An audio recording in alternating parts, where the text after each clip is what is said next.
The rectangle prism shown below is subjected to normal force in the x direction, and is restrained in the y and z direction.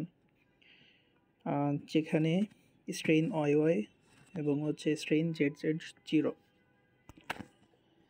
Calculate the normal stresses sigma xx, sigma yy, sigma zz and strain xx, strain yy, strain zz 0. But আমাকে strain xx নির্ণয় করতে হবে that develop in the prism given modulus of elasticity 2000 kHi and Poisson's ratio 0.30.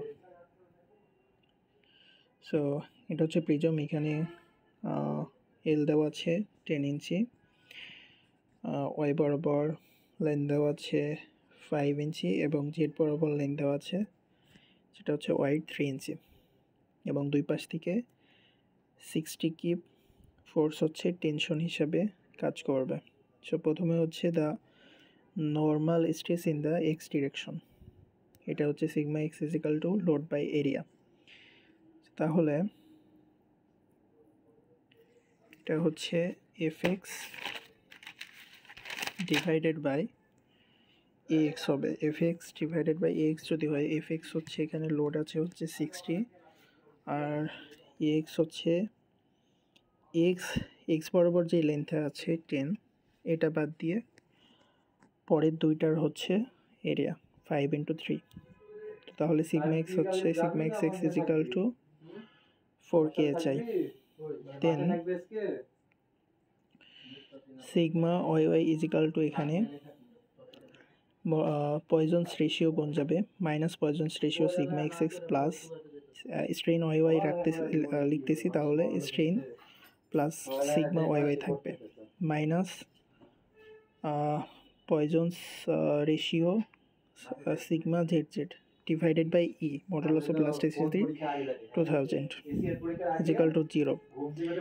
তাহলে এখানে একটা সমীকরণ পাবো sigma Y y minus 0.30 sigma Z Z is equal to 1.2। সেমভাবে স্ট্রেন জেড জেড, তাহলে এক্স এক্স আর হচ্ছে সিগমা জেড জেডের পয়জনস রেশিও বসবে আর সিগমা জেড জেড প্লাস হবে শুধু।